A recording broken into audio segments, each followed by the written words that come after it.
Suffering to me equals pain plus resistance. Pain is inevitable, whether we sign up for these events or pain in life is inevitable.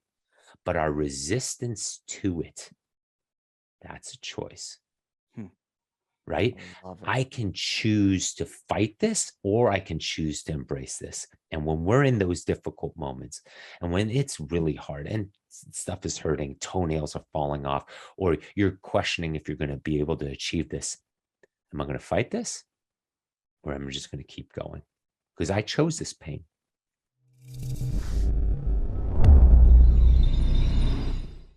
Welcome back to the Chris Naugle Show. My guest today is the person you want in your corner. When you decide to do the things that nobody else thinks are possible, when you decide that one day you're going to run an ultra, where you're going to run so long, you're going to watch the sunset and the sunrise, and maybe even twice. When you decide you're going to swim across an ocean, swim across a lake multiple times, when you start thinking you're going to do the things that most would say are impossible, you're going to need to face the adversity of your mind.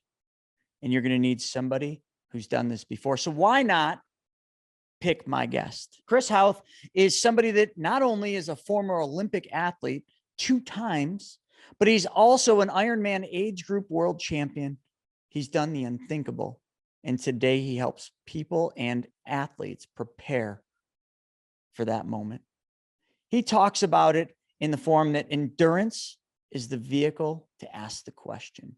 Endurance is the vehicle to go deeper. Living not in the sun, but living in the shadow. Some people would call that suffering. He calls it greatness. It's time for you to understand the greatness that lives in your shadow. And my guest today is going to tell you how to do that. So join me. Let's get into greatness. What's going on, everybody? I am joined today by somebody that does what most of you would think is the impossible. Somebody that swims and runs and trains people how to do what I even think sometimes is almost impossible. Chris Hauth is God, you got such a background here. I mean, 2-time former Olympic athlete, Ironman age group world champion. I mean, you've done so many things, Chris. Like, welcome to the show, first off. Thank you. Thank you for having me. And before we dive into all these things, I always like to think people accomplish great things. And a lot of it is tied back to when you grew up. I feel like, for me, the different things that I've done, so much of it would tie back to when I'm a child. So can we just start with like your upbringing and what was that like? I mean, I'm sure you didn't just get out of the stroller and just start running ultras. I mean, it doesn't quite work that way. But I did get out of the stroller and start swimming. There you go. That's perfect.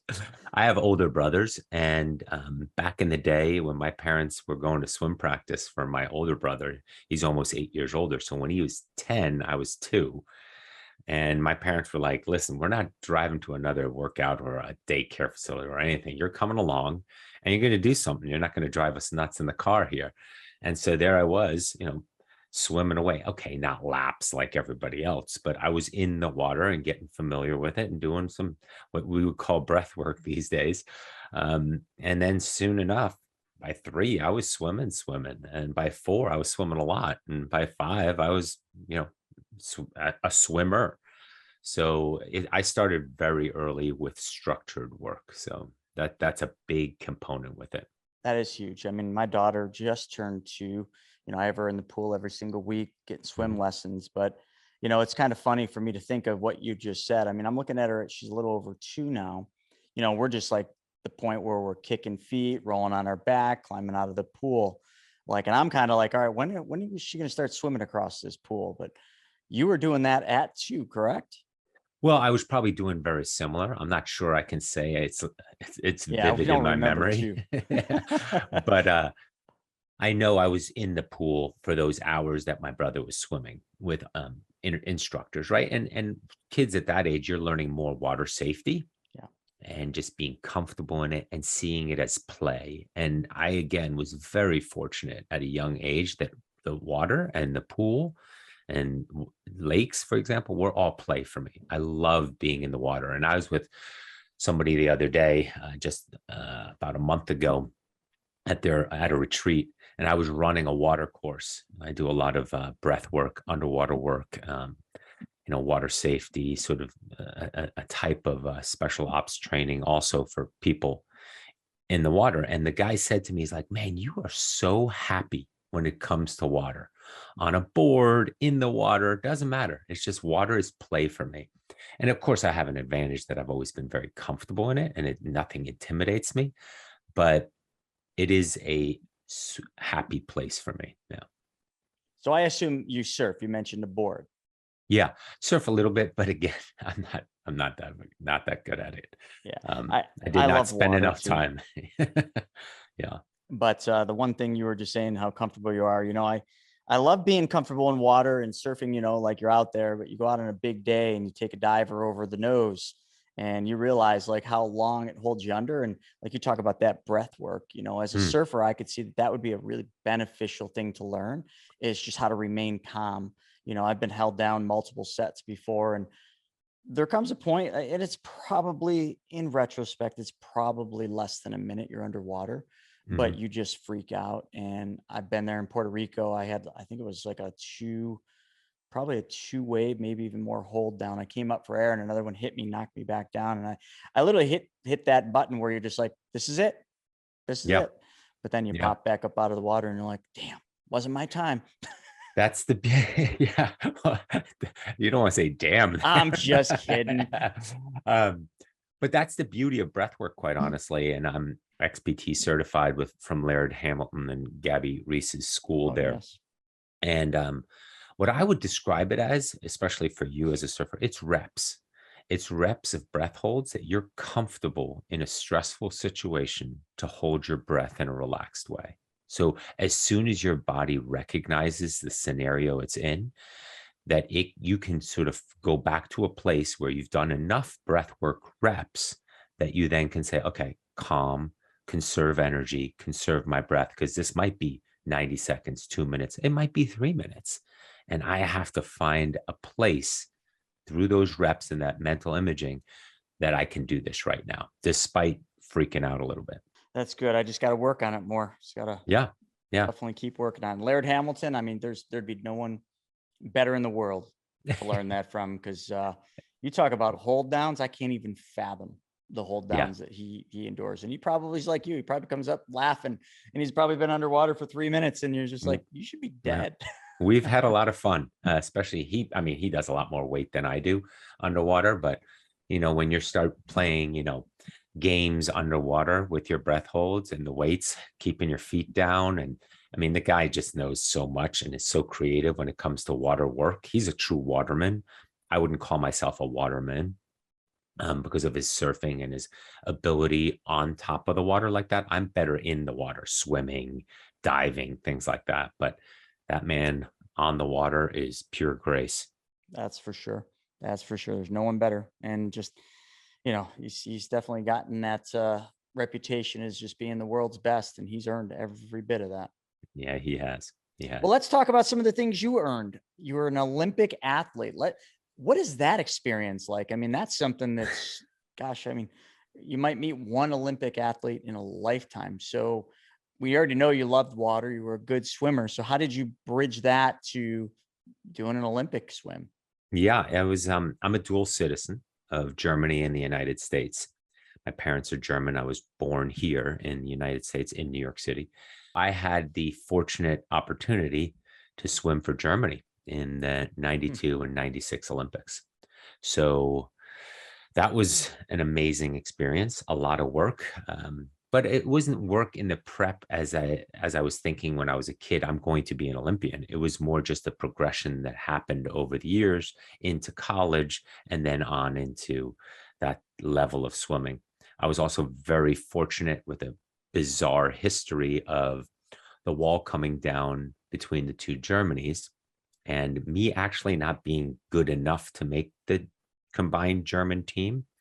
And due to situations economically and the situation politically for East Germans, I was fortunate enough to be able to get a slot because they couldn't train like they usually train or didn't have the facilities that they were familiar with. So it was a bizarre moment in time that I was there at the right place at the right time. I can easily say with a smile on my face, I would have never made the US team because I'm not that good. And I was lucky to make the German team. Well, that's a huge, huge accomplishment. So congratulations on that. How Thank old you. were you when you were in the Olympics? So 23 and 27. Yeah. 23 and 27. So 96, I would have been that was my graduation year. So yeah, you just a little bit got me by a couple, but not many. Yeah. Awesome. So one of the things that you do today is you teach people and train people how to do, again, like I said early on, what Mhm. others think is the impossible, but so much of being an athlete comes down to mindset and Mhm. also a thing called control. Like I'm in the business today of teaching people how to take back control of their money, but the same kind of control can happen in your mind.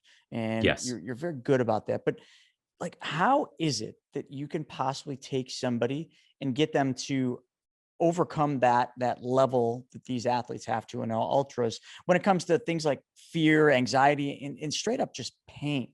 I mean, that's Yeah. something, I mean, we've all gone on a run and, you twist your ankle or you get that feeling and you just start walking like you can't, that doesn't just exactly happen. So there's a mindset that's got to happen to get you through that pain. Like, how do you train for something like that? Well, first off, to take it way back is I believe everybody has endurance potential in them. I believe we're wired for it as a species, right? Us as humans, we're not particularly strong in nature, but we're smart and we can go very long. We're optimized to run very long distances. And I think there's signals and things physiologically, as well as mentally and spiritually, that turn on in our body once we move into this optimized state of being an endurance athlete. One of my missions statements in my business is unleashing the endurance potential in all of us. That's already there. It's just that we don't necessarily see it every day, or we also don't have an opportunity to really unleash it. But I also think that when we walk into a store, an REI, or see a poster on the wall of an outside or open an outside magazine, there's something that stirs deeply within us when we see those big, vast pictures of nature and doing something in nature, Mm. lakes, mountains, forests, big open spaces. And I think that ties into, once again, that endurance potential in us. And then when it comes to mindset, mindset is one of those things that, again, like I was saying with the breath work, you get reps in training as you're gently building the volume and getting to know yourself in those situations, and you're gaining experience and insight. A lot of this endurance training that I do with my athletes is more about working in than it is about working out, right? One's the physical, but at the same time, we're working the mental game the entire time. And the situations that arise while you're out there, even on your first 10-mile run, even on your first 5-mile run, that dialogue that you're having with yourself, that negative self-talk, those Mm. voices that come up, that's the conversation we need to be having. And it's not just in athletics. Those voices come up at work. Those voices come up in our community, with our family, with our spouses, with our kids. Do I know what I am doing? Imposter syndrome, all those insecurities and fears, those are voices. And how we talk to ourselves is so critical. And again, endurance and this training is just another way to get reps at that, to practice it in a small, controlled environment and see, wait a moment, that applied in my running, but that just as well applies here in this situation. Isn't that So the truth? Wow. it becomes this interplay. I always say, those Trivial Pursuit boards with that big round unit, and then you put the puzzle pieces in. Well, one of the puzzle pieces is your athletic self. It contributes to the whole pie. The other one might be family. The other one might be profession. The other one might be spiritual, like church or community. What other interests you have? All those things are integrated. And taking one of those pieces of the pie in your athletic self and having an opportunity to apply hard things, do hard things, play the mental game in it, it just contributes to the whole. And as we progress through time of training and you're confronted with situations where you're really miserable, you said, for example, that 5 mile run when we're walking, or that 3 mile run, heck, that 1 mile run. Those are negative thoughts like, oh, I can't do this. This is hard, or I'm achy, or my back hurts, or I twisted my ankle. Okay, now how do I work with that? This is exactly why I am doing this, to learn about myself.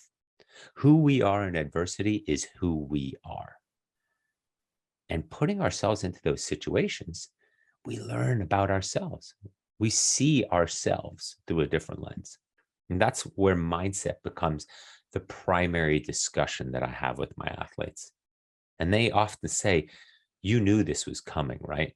Yeah, because endurance, like I was saying earlier to you before we started recording, it's a vehicle to have this discussion. Well, what did you observe? What did you notice about yourself? What don't you like about yourself when you're out there doing it like that? And we also go through exercises, a lot of mental work with your deeper why, your purpose. Why are you truly interested in doing this? It's great water cooler talk on Monday on, hey, humble brag on the weekend, I did this and I did that. But it's also important to understand, like, what swings my legs out of bed in the morning when nobody's looking.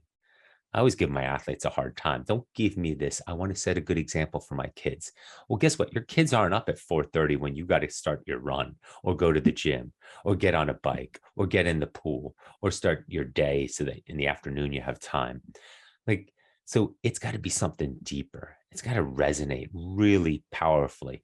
I say motivation is fickle, right? Motivation is just a spark. You need a deeper drive to get this stuff going. And that's sort of what we try to uncover. And once you have drive and once you have a purpose and a deeper why, now we're cooking with gas. Now we have something to talk about where you're like, I get it. I get it. I'm just using running. I'm just using long distance cycling or a triathlon to express those values.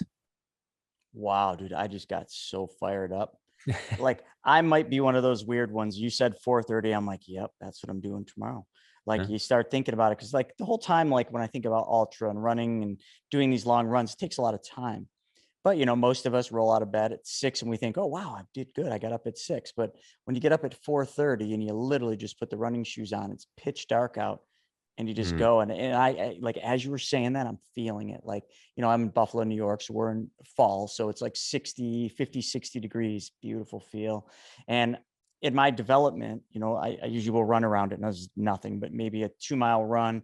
And I go to the lake and the lake is just an old filled up rock quarry. It's pretty freaking big. And I Tell me you're remember cold plunging. I'm not. Okay. I'm going to be because like, hey, we're going to start getting into cold temps. It's not Yeah. cold yet. But you know, like when I first moved into this development, I remember thinking in this lake, because I always loved swimming, thought, you know, how I wonder if I could swim across. And you know, I'd jump in, I'd start swimming, I'd get maybe halfway out, I'd look back at where I started. I'm like, ooh, you know, that negative self-talk, I swim back.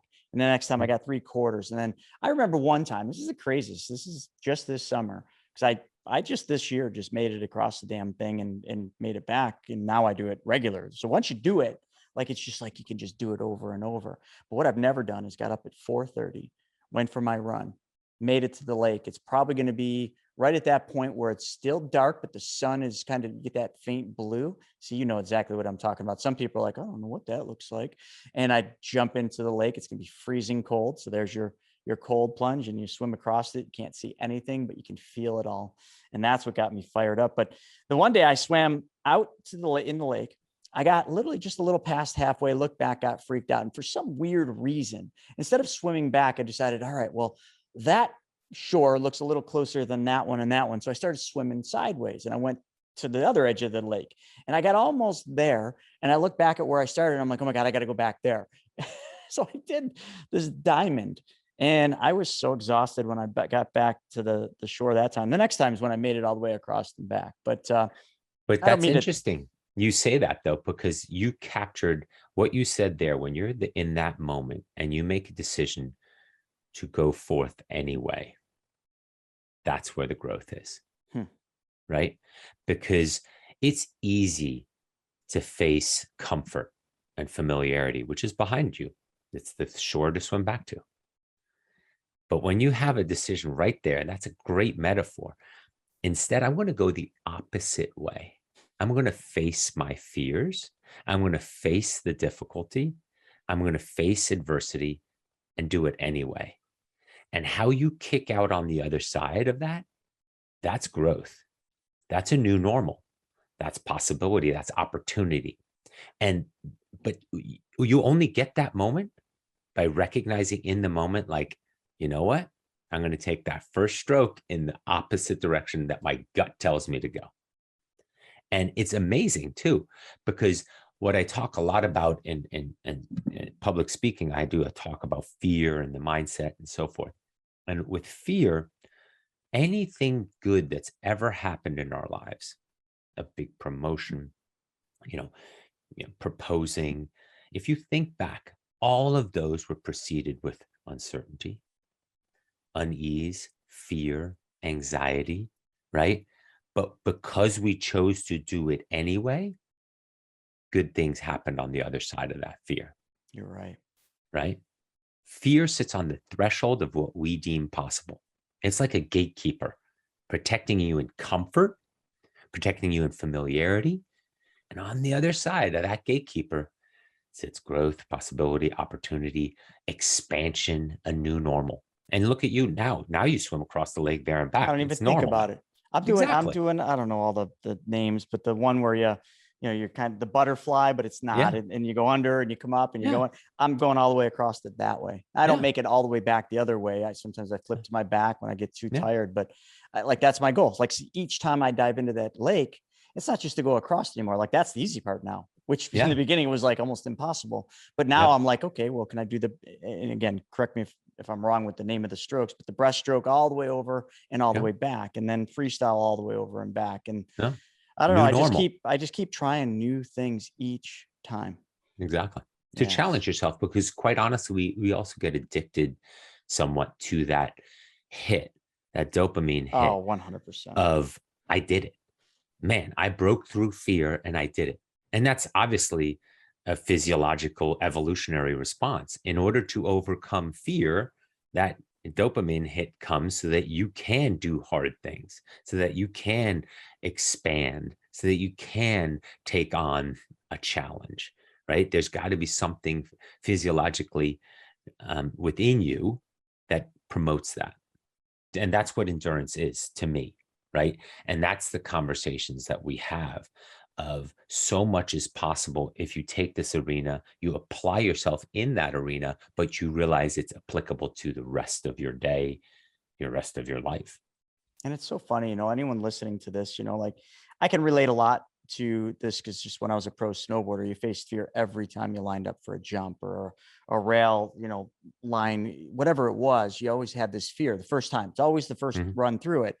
But as you know, every time when you drop into the jump and I hit it for the first time and I land, it's just like after that, it's just the world's your playground, and it's just like, okay, now I know. Take that back a step. Think about it.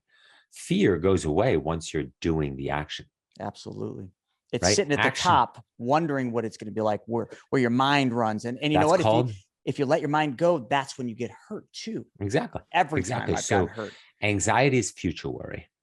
That's the intellectual fear, I call that, right? It's just the mind creating a fear. It's not primal fear, fear of dying, fear of being kicked out of the tribe, the crowd, being judged, all those things. It's actually just intellectual fear. It's us projecting what could happen.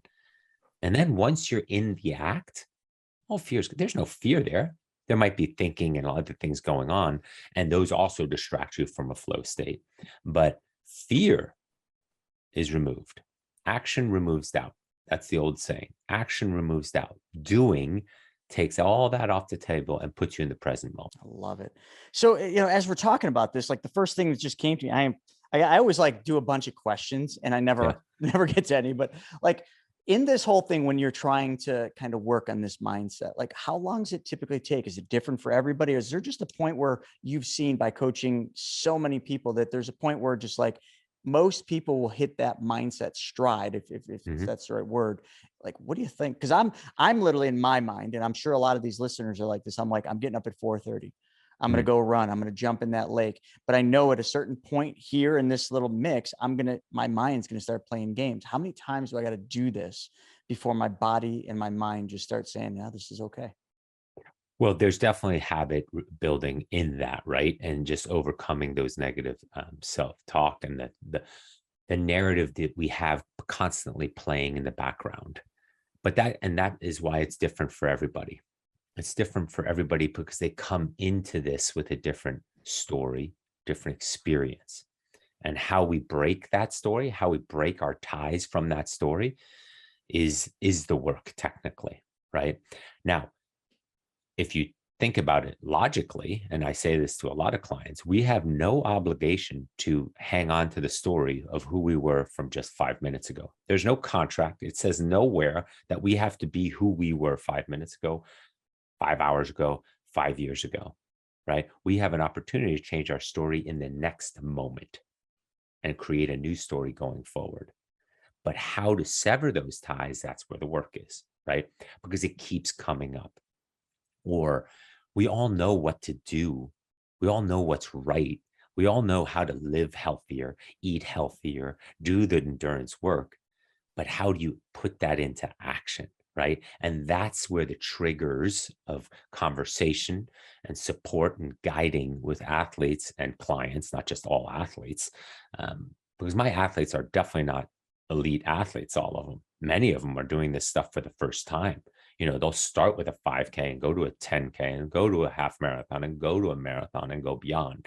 But the work is more in helping them continue to talk to themselves in a way that they believe in themselves, grow the confidence, and create the inertia, overcome the inertia of continuing to build that habit, right? It's different for you because your past experience and narrative and story of life as a pro snowboarder and your positive experiences that come from that. At the end of the tunnel, there's consistency, there's work, there's feeling really good, there's feeling really fit. But somebody who hasn't felt that, it's going to be more to get to that point. It's going to be a blind trust that it's going to happen, that it's going to feel this good.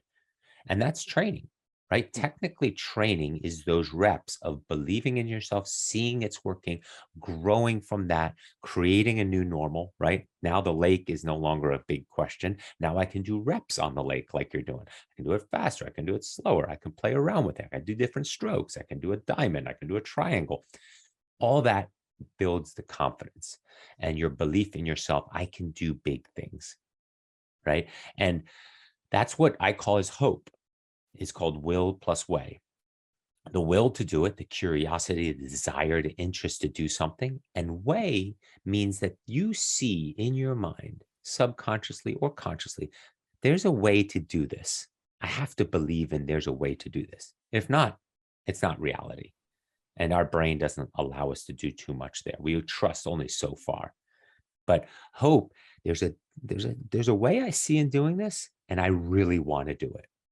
And that's what I try to keep going with my clients. Hope.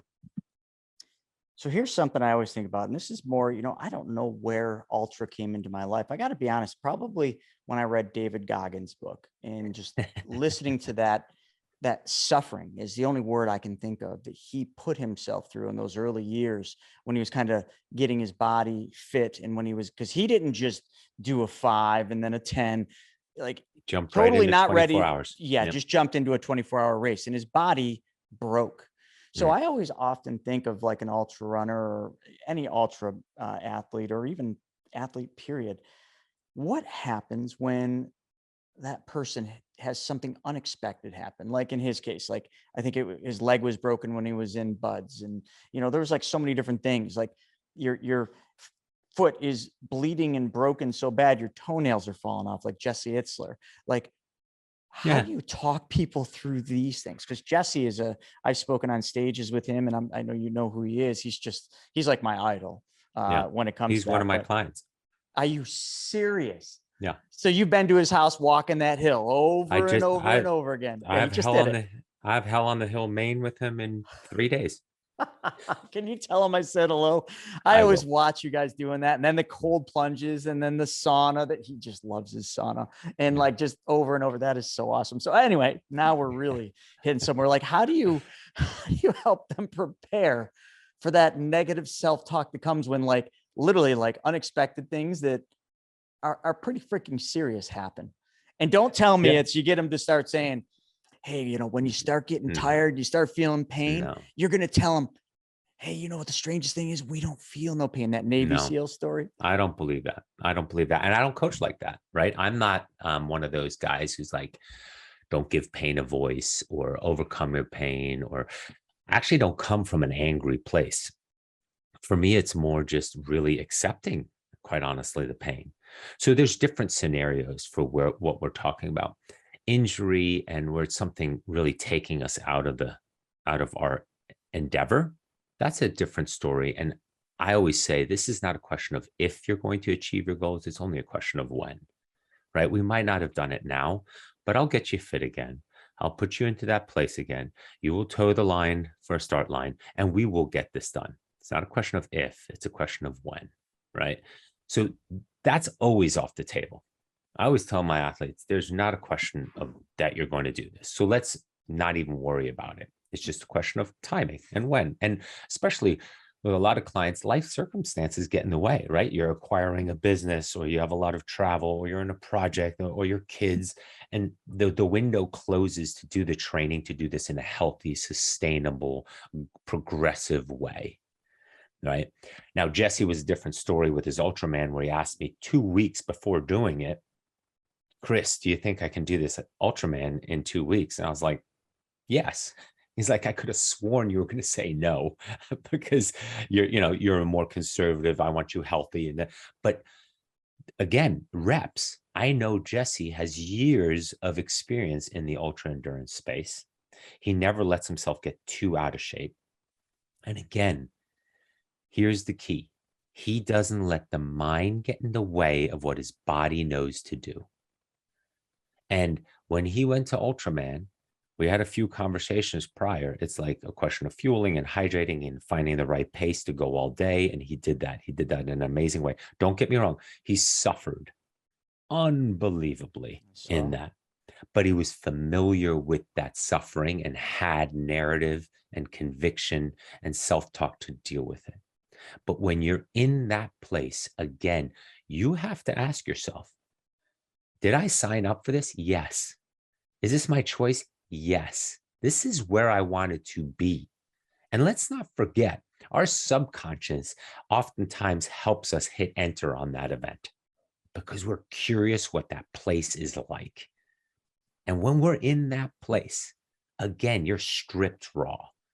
There's tears, there's disappointment, there's all kinds of emotions that you might have been going through for the last 24, 36 hours for some of these events, right? You've gone through peaks and valleys. You've felt high emotions and low emotions, and you're constantly being gut punched here. And the suffering is, that's where the fun is, quite honestly. And I know that might sound sadistic in a way, but so many people, most likely than not, love that place. I just did one of, I work closely with a lot of Jesse's events and did 29029. I'm one of the coaches with his Everesting events. And we're in there 36 hours in, all through the night, all through the next day. And people are really struggling, climbing up a mountain 13, 15, 17 times to get the height elevation gain of Everest. And there's tears and there's so much difficulty and a night of no sleep, and that you've been doing something for 24 hours straight. But they all afterwards say it was worth it. Because where else do I get to go to a place like that and see myself and work through myself and overcome myself? We don't live in those situations anymore. These places go undiscovered in our daily lives. And again, like I was saying earlier, I believe we're wired for it because we kick out the other side. There's a different human waiting for us. It's Joseph Campbell's hero's journey. You cross that threshold, you do the work, you go into the cave and slay the dragon, your own personal dragon. You come out of that, you face a few more difficulties. Now you're holding the gold. You're coming back with the elixir. What do you do with it? What do you do with it? Are you going to be somebody who's just going to continue to do endurance event, or are you going to take this and grow yourself and become a person that you always believed you could be? That's what endurance events, that's what suffering is designed for us. Many people in Buddhism especially say suffering is part of life, right? But to me, again, I use a lot of formulas, being a numbers guy and a finance guy in the back, past life. Suffering to me equals pain plus resistance. Pain is inevitable, whether we sign up for these events or pain in life is inevitable. But our resistance to it, that's a choice, right? I love it. I can choose to fight this or I can choose to embrace this. And when we're in those difficult moments and when it's really hard and stuff is hurting, toenails are falling off, or you're questioning if you're going to be able to achieve this, am I going to fight this or am I just going to keep going? Because I chose this pain. I don't know about anyone listening, but if you're not fired up right now to go out there and push yourself to that suffering point, like either I'm just the craziest one or that just sounds freaking cool. And it It's sounds a like beautiful something place. we need. And when you were talking about nature and those photos, I just kept envisioning all the pictures of nature. And there's like this weird thing inside of us that when we do see these pictures of nature, we just envision ourselves there doing something. And for me, like one thing I've always, and I'm going to be thankfully be able to like fulfill this, this destiny or this, whatever you want to call it, Ireland. When I think of that and you see Ireland, you see the big fields of just flowing grasses. And I often think of just like literally just running through it. I don't know why, but just running through those flowing green grasses. And I get We're to do that designed next to do year. that. What you just described, and you can, I'm sure you could close your eyes and really feel that 100%. and really see yourself running through it and touching it and breathing it and the air and the temperature and all that. It's how we're wired to be. And that's an amazing, amazing quality. And I would want everybody to tap into that experience because we come back from that, our cup is full. Now our cup is full. And now we return to work, return to our families, return to our regular life with a full cup. What do we do with that cup? We empty it for others. I We're know we do. contributors, right? And we keep filling our cup in order to empty it for others. And it works in so many aspects of our lives. You know, you said something there. And sometimes, you know, each of us, we think we live on our own little island and nobody's ever been to it. And, you know, I've always been a massive visual person. I grew up with very little. So anything I wanted, I had to visualize, I had to dream. And those dreams, to be quite frank, like they're so vivid. And even today, they're so vivid that I don't know the difference between real and not. Mm. And I'll give you an example. This just happened the other day. So back as a kid, I loved BMX. It was just the thing. I had, you know, a decent sized backyard and I just rode my BMX and the movies and all the things. But I've been caught back up, I guess, trip back to the 80s and 90s where I'm seeing all this stuff on Instagram of like BMX bikes from back in the day. And I still have two classics. But here's what happened the other day. You talk about visualization and like when you close your eyes, you can actually feel it, smell it. So when I was a kid, my mom used to bring me to this, I'll never forget the first time, brought me to this BMX shop, first experience. You know, I had BMX plus everything, but finally she brought me to this shop because I was getting tires for my BMX. And I remember walking in so vividly, but it wasn't the walking in and what I saw, it was the smell. Mm. Right now, if I were to close my eyes, I don't know how to describe the smell, but it's a smell of like probably just rubber. But to me, that smell is so vivid to my childhood and BMX. And when I look at these pictures, I smell that. Mm. And like that same thing with surfing. You know, Yeah. before I ever surfed a day in my life, I vividly remember just watching movies and videos and videos and videos of people surfing. And I would have dreams so vivid, I didn't know if it was real or not. It's And a then it's a I learned to surf. uniquely powerful human tool. We're the only ones who visualize a future. We're the only ones who can conceptualize a future, visualize it, and then draw the path to how to achieve it. And I tell a lot of my clients, you have the ability to live the future version of yourself in the now. right? Want to be a better leader? Well, start dressing, talking, acting, carrying yourself like a better leader. You want to be better at XYZ? Well, start. Those are attributes. I bring that in from the athlete's mindset aspect.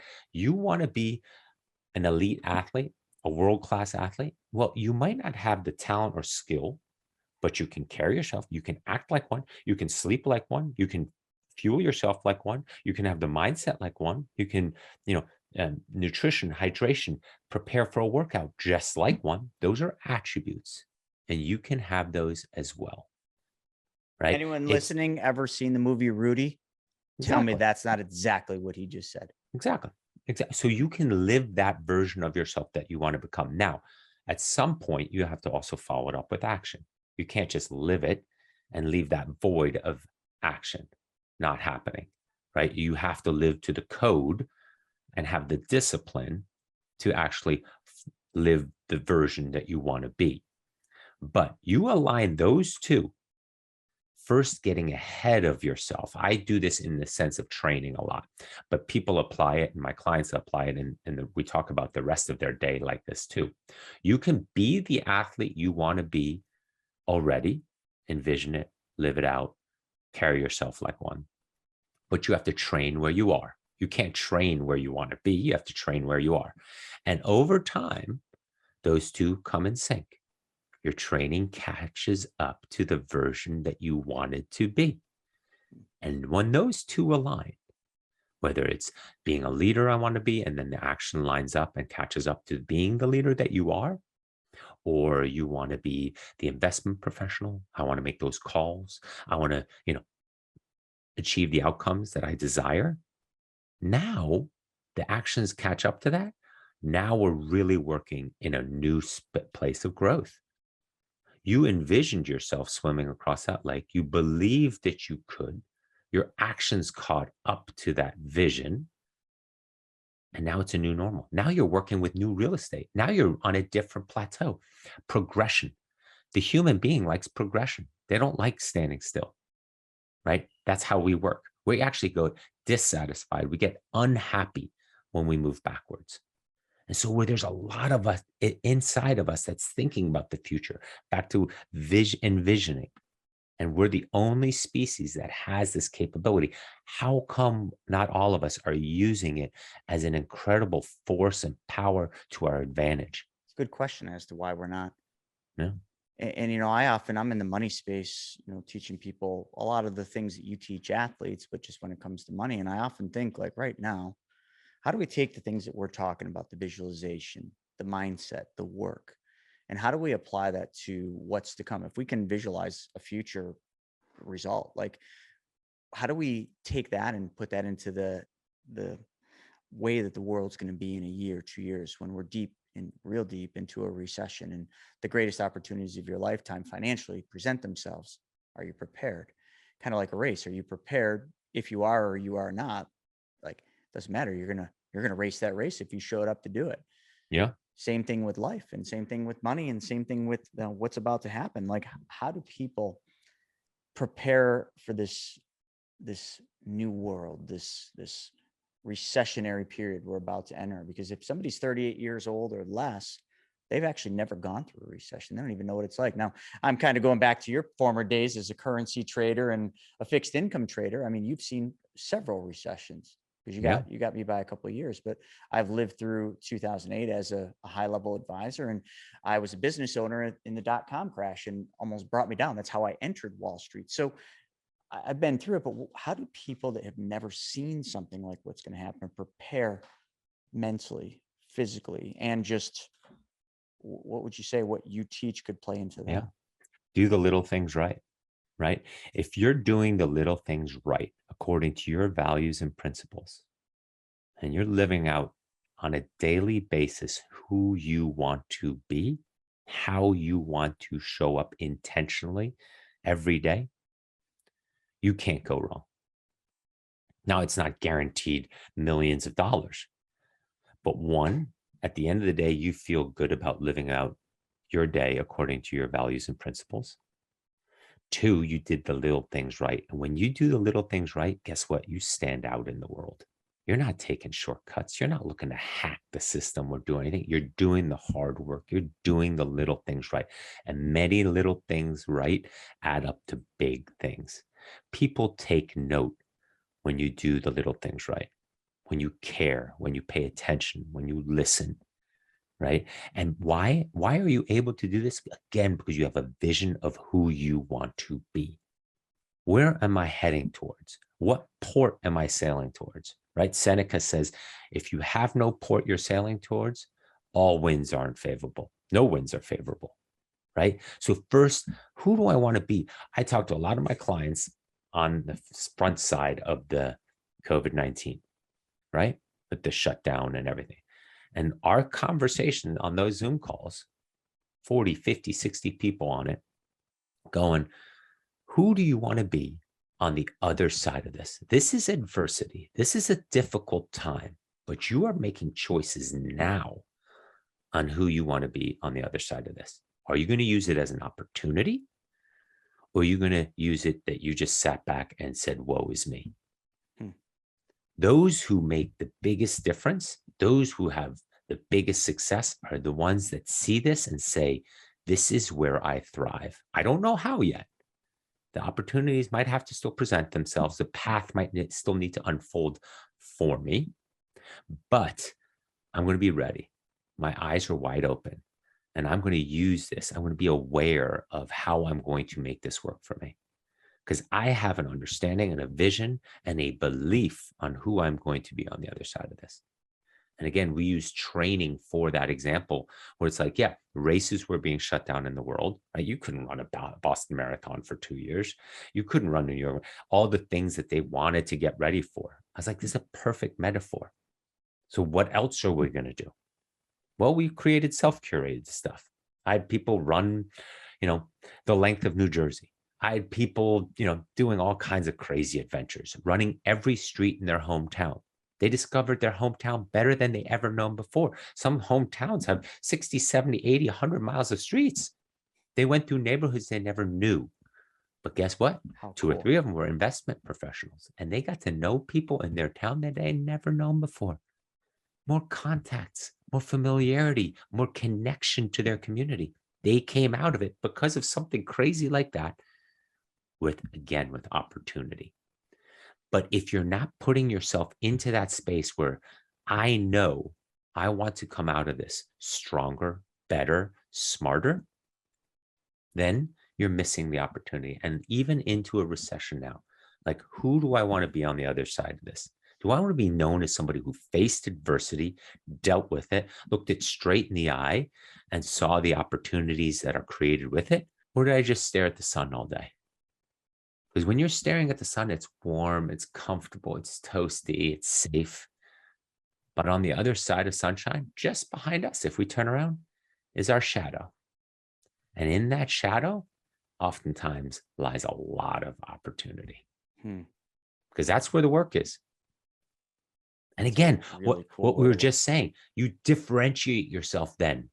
You get noticed. That guy, he's always, or she's always looking into the difficulty, into the heart, into the darkness, into the shadow, because that's where most aren't looking. I want that person on my team.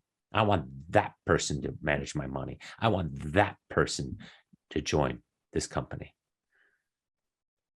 Adversity. Put me into adversity and I find out who I am. Chris, one thing that comes out of that is, a lot of people have misconceptions. You take someone like Jesse Itzler, and I'm just going to pick on him just because we both know him. He doesn't need to work, doesn't need to work another day in his life, doesn't need to really do much, could kick back, go anywhere, do anything, be anything. But he never stops working. Never. And that's just one example. I could go on and on and on. The wealthiest, most successful individuals that I've ever come across in all my ventures are the ones that work the hardest. And they don't do it because they have to on any level. So when people say, oh, they did this, they got this, then why did they work harder than you? You're trying to get to where they are. and you're not putting the effort in, you're not working that shadow, they're still working the shadow and they don't need to do anything. That's still something. And that's something I think for the rest of my life, I'll always focus on, something I'll never fully understand. Because every time I get there where you hit that level of comfort, I put myself in the most uncomfortable situation. And it's almost like sadistic, is like you had mentioned earlier. It's almost like, well, why would you do that? I don't know. It's just cool. And It's it's your just, values and principles, right? If that's something you value and it's part of your first principles, that means you're never going to be satisfied with looking yourself in the mirror with comfort, right? And neither does Jesse, right? Now he's shifted some of his values and principles with family and kids, right? But the rest of his time, he is not taking his foot off the accelerator. What did he say to me the other day, or said to our group? He's launched like 8 businesses just this year I alone. know it's nuts. Right? He's on public speaking tour currently, and his talking tour currently, I mean, the guy travels with a DJ. I mean, it's insane how DJ's awesome. powerful, right? And he has this, but he's so passionate about it. He's so into it because it aligns with his values and principles. It's who he is. And he's not turning that off for comfort, for familiarity, for, being successful. It's not how he's wired. And so many might answer, okay, well, I'm not wired like that.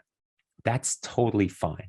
But then find where you are wired for passion, for curiosity, right? And how that aligns with your values and principles. And you will find a lot of work, because then it's not work. It's passion and curiosity. Love it. So Chris, how do people find you? Like, and who do you work with? I mean, I'm sure you don't just work with every athlete that says, hey, I think I want to run an ultra. Chris, can you help me? Like, how does that process work? Yeah. Well, I mean, for me, the main part is, let's have a conversation first. And if you're willing to be open and grow and be vulnerable, because that's sort of what growth is about. You're willing to shift from your current comfort zone and your current normal into a new parameter. That at least starts the conversation.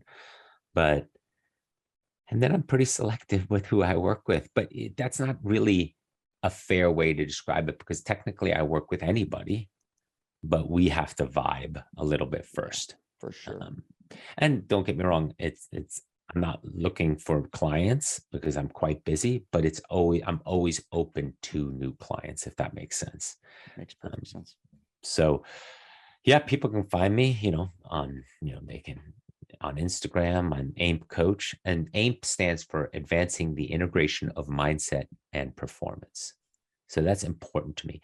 If you're looking to advance the integration of your mindset on your performance, this isn't about just training somebody.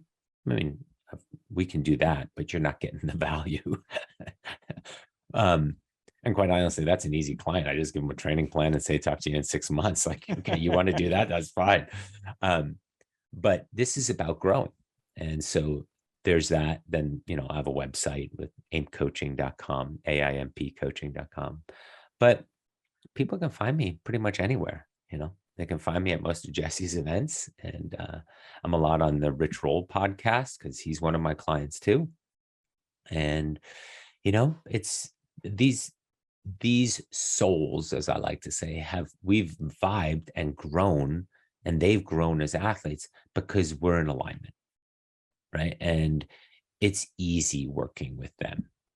It's easy because they're willing to do the work, they're willing to grow, and they're willing to just sort of be curious. And that's all I look for. I love it. So folks, what we're going to do, we're going to put those links up so you can check it out. But just like Chris said, look in the shadows. What do you want to do? Where do you want to be? Who do you want to be? And start really focusing on that. We live in a world where it's so easy to just say, stop doing that. Start raising the torch and start being the person you want to be, and actually get noticed doing it, because others will then come in your footsteps and say, I want to do what you did. But if you don't get started, nothing happens. If I don't get up tomorrow morning at 4:30, the next day I won't get up at 4:30. Sometimes you just need that fire lit. You just need somebody to strike that match and light that fire for you, and then it's all game on. Well, it's game on for all of you folks. So check out Chris's social pages, check out what he does, and see you on the other side. Chris, thanks for your time. Thank you so much. It was a great conversation. Absolutely. See everybody next time. Stay tuned. All right, so I hope you guys enjoyed that episode. We're putting up tons of them, but I think if you like this one, you'll probably like that video as well. Not only that, I've got a book that I created, Mapping Out the Millionaire Mystery, where we actually show you what the wealthy do in the game they play with money. I want you to have that for free.